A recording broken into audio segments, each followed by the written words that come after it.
Hello, everyone. Welcome to the Intro to a Better Tech Economy webinar. We're going to get started in just a couple of minutes as we allow for the room to fill in. Feel free to grab a glass of water, hang out.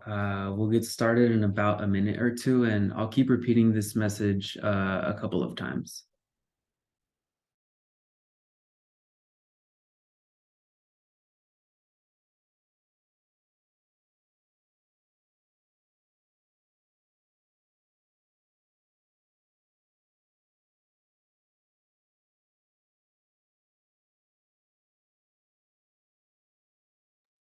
Hello, welcome for those of you that are just joining us. We're going to get started in a couple of minutes. We're just waiting for the room to fill in. We'll keep repeating this message a couple of times, but we should get started in about a minute or so.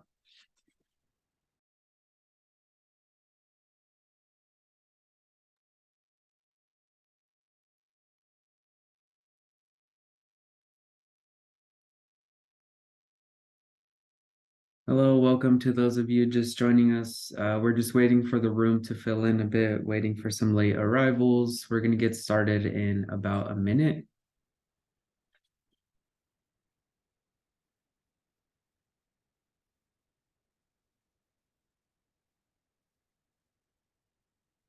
Okay, cool. We can go ahead and get started. Hello and welcome, everyone. Thank you for joining our Intro to a Better Tech Economy webinar. I hope you all can hear and see me. My name is Calderon. I'm the community manager at TechEquity Collaborative. And in my role, I get to engage with our supporters through our organizing and our advocacy efforts. And now I get to engage with you all here. So feel free to drop in any questions that you have into the Q&A box at the bottom of your screens. We'll be answering questions at the end. So that's just a way for the questions to pile up. And the webinar is being recorded and will be sent out afterwards. So if you miss something, if you want to share it with a friend, you'll have a copy of the recording from today that you can share out with folks. So what are we going to be talking about today? Today, we'll be covering some of the community tensions that there's been with tech. We'll talk about bad policy choices that have predated tech's arrival. We'll discuss how tech equity fits in to discuss some of these issues, and we'll talk about some solutions that we've identified that can help support to ensure that our tech economy is working for everyone. And let's start off with talking about some of the tensions we've seen with tech. Well, we know that communities are frustrated with the tech industry, and it really comes to no surprise. We see that when tech is shouldering the blame, it starts to create this us versus them dynamic that's further dividing our communities. And I know for myself, I've grown up in the Bay Area my whole life, and I've been able to witness this firsthand.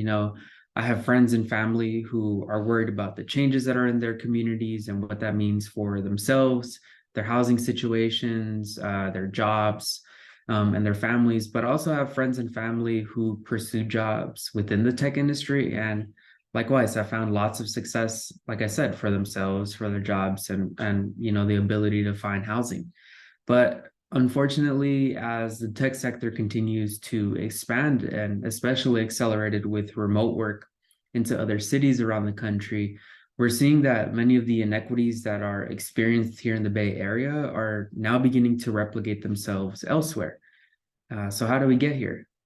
Well, we know that tech didn't necessarily start the level of pain our communities have been facing for years. The inequities have been in our economy and our society for decades, even when Silicon Valley was still just all farmland. And these feelings of frustration are understandable, like we just talked about, because there's no doubt that tech has exacerbated inequality, but tech didn't necessarily start some of the issues that we're seeing today. And over the last couple of decades, there really has been this overall shift in the balance of power that has hindered our community's ability to prosper and survive. So let's talk about what we've seen historically.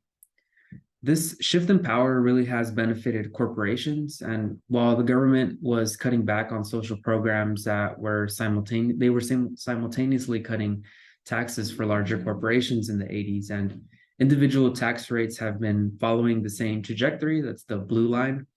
But we see that the corporate tax rates have been on a steady decline. That's the gold orangish line at the bottom. And just to put that in perspective, in 2019, 49% of our tax revenue, around $626 billion, was collected from individuals versus 5%, $59 billion coming from corporations. And these tax cuts and increase in profits for companies has come at the expense of workers and their voice.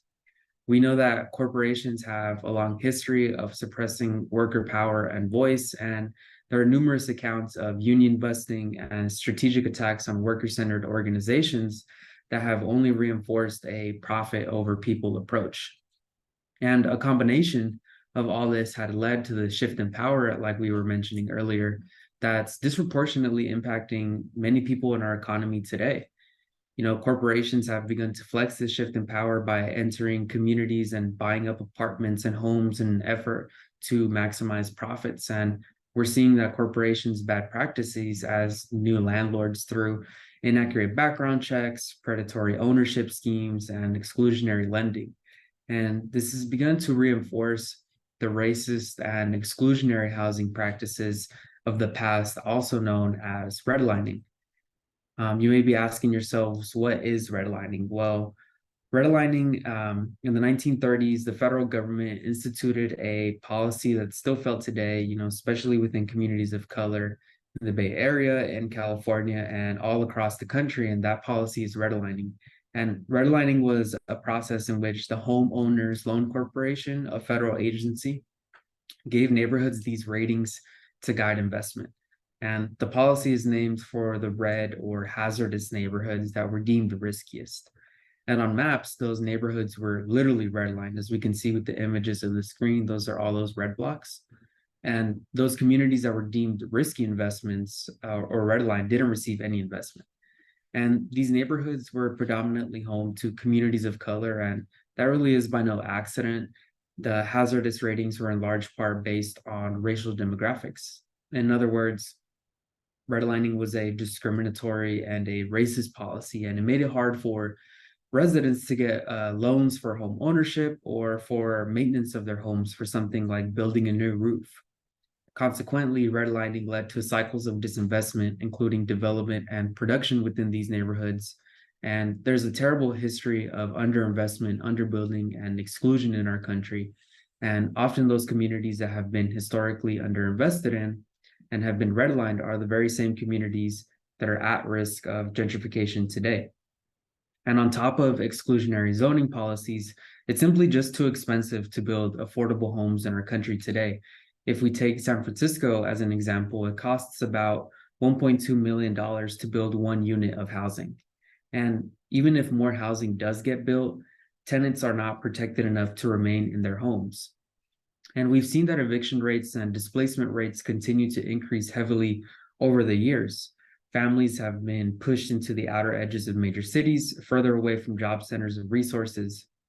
And in New York, weakened tenant laws have drastically led to decreases in homes available for people. And evictions aren't just happening in expensive areas like San Francisco and New York, but also in up-and-coming tech cities like Atlanta. And eviction rates across the country are continuing to push our most vulnerable community members away. On top of tenants having little power in order to combat these evictions, they also lack power in their jobs. As we can see in this chart, the hourly pay for workers really hasn't increased much the last couple of years, even though productivity has dramatically increased. So according to the Economic Policy Institute, the share of workers covered by a collective bargaining agreement or unions dropped from 27% to 11.6% between 1979 and 2019, meaning that the coverage rate is now less than half where it was 40 years ago. This means that employees have less bargaining power to advocate for better pay rates in alignment with the work that they're delivering. And not having this ability to speak up and address worker injustices has led to constant disturbing stories about worker conditions. And we're hearing about disturbing workplace practices that are putting workers both at risk physically and mentally. And a lot of the times the workers that are the most impacted are people in contracts, contract workers, or performing what's known as ghost work. Ghost work is a term that's used to describe the kind of work that feels like it's automated, but in reality, it has a person behind the scenes performing these tasks. So content moderation is a good example of this. And in our research on contract workers in tech, we found that contract workers receive fewer benefits and less pay than tech employees while doing the same work as their directly employed counterparts. And these workers are disproportionately Black, Indigenous, Latino, Asian, women, and non-binary people. And it's a little out of context that the tech industry came to power and cemented itself as the engine of our current economy. The tech industry's position as arguably the most powerful sector of the American business requires that they take some responsibility for how the economy has grown and is growing. And in addition, tech should employ business practices or create products that directly impact the economic health of our communities. And if we look at the top companies in our economy today, tech does own a lot of the market share. I don't think that's should be surprising to a lot of people on the call. We have a couple of familiar faces on there: Apple, Microsoft, Google, Amazon. And like we talked about, tech didn't create social and economic inequities in the US, but it does have a role in worsening inequity, and it has a responsibility to fix it. For us at TechEquity Collaborative, our community of tech workers, activists, community members, and advocates have the civic power to help rebalance power within and outside of the tech industry. And we identify and uncover overlooked issues of inequity so you can champion for some of these solutions. So how does tech equity work? Well, our goal is to change the conditions in which the tech sector is growing. We believe that effective structural change will eliminate a culture and policies that have institutionalized inequity, leading to stronger and more resilient communities. And we hope approach these, large problems and engage in system change in three major ways. So our programs educate you about the most critical civic issues where you live. And we do this in a variety of ways.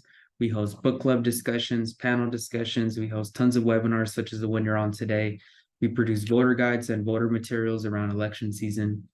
We also advocate for public policy that's rebalancing power and building economic equity. And a perfect example of that was our work on the Tenant Protection Act of 2019, which now extends protections to over 8 million California renters, preventing unjust evictions and price gouging of rents.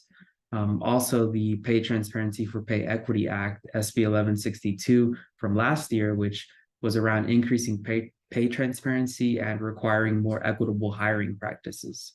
And finally, there's corporate practice, aiming to turn companies into agents of equity in the broader community through our corporate partnerships and engagements.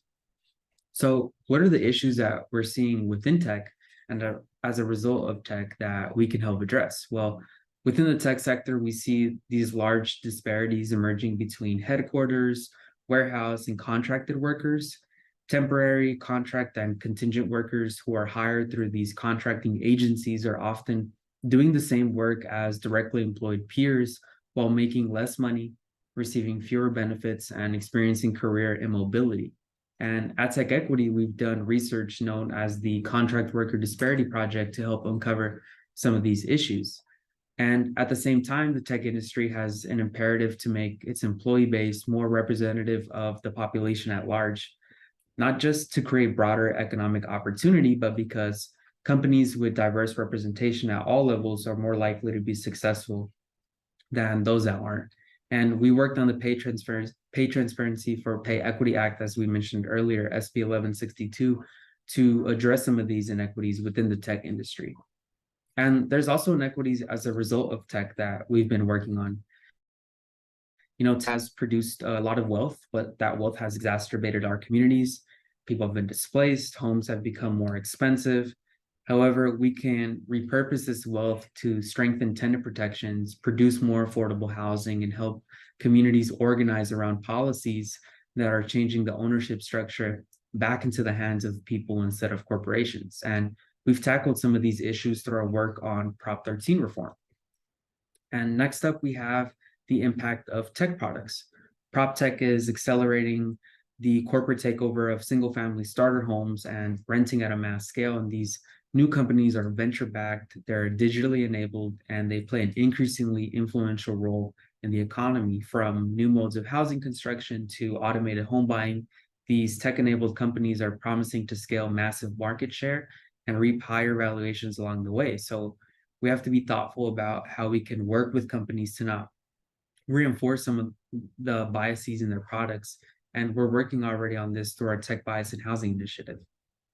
And we're also building tools, visualizations, and apps that are supporting the movement for economic justice. So you can actually join our team of volunteer researchers, designers, coders, data analysts to collaborate on tough problems and share new skills. So just as an example, we've had volunteers in the past help us build a website that renters can use to help find out whether or not their landlord's rent increase was legal or illegal, and how to get help and access to more resources.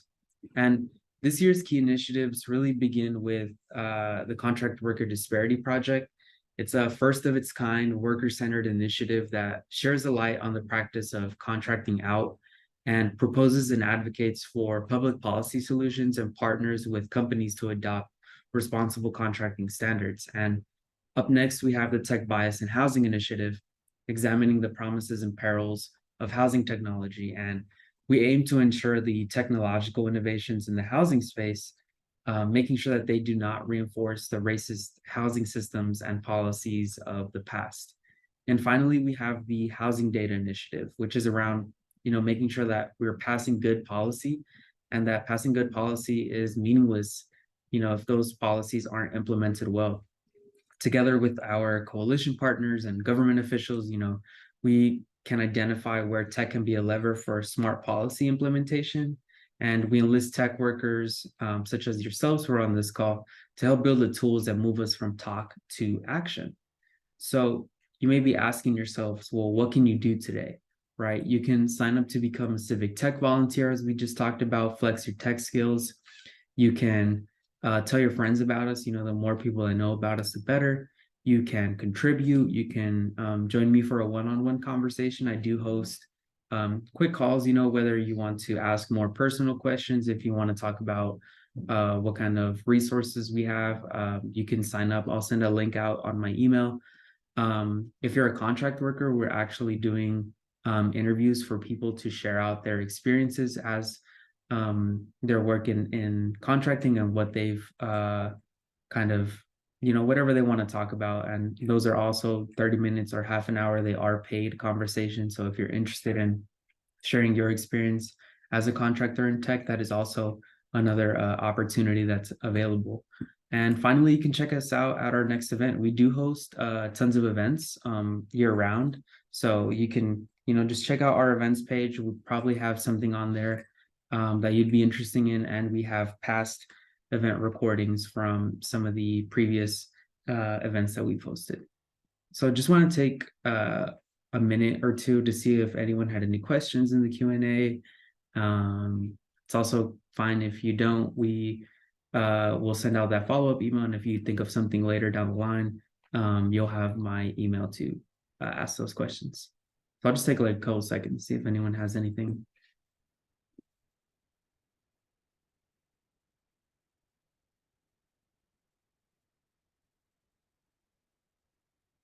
Cool. Not seeing anything. Totally fine. Like I said, I want to thank you all so much for your time. We hope you feel inspired to join our growing movement. Keep an eye out for that email. You should be getting it sometime this afternoon with, like I said, a link to the recording if you want to rewatch it or share it with a friend, and then some links to some pages on our website that might be relevant. As mentioned, if you have any questions or if you want to talk about anything, just reply to that email. We can also schedule one-on-one, really whatever you're most comfortable with is always good with us. So like I said, I want to thank everyone for your time here today, and hope to see you soon, either as a future volunteer, as on a one-on-one, or really whatever capacity you like to participate with us. So thank you. Hope you all have a great rest of your afternoon.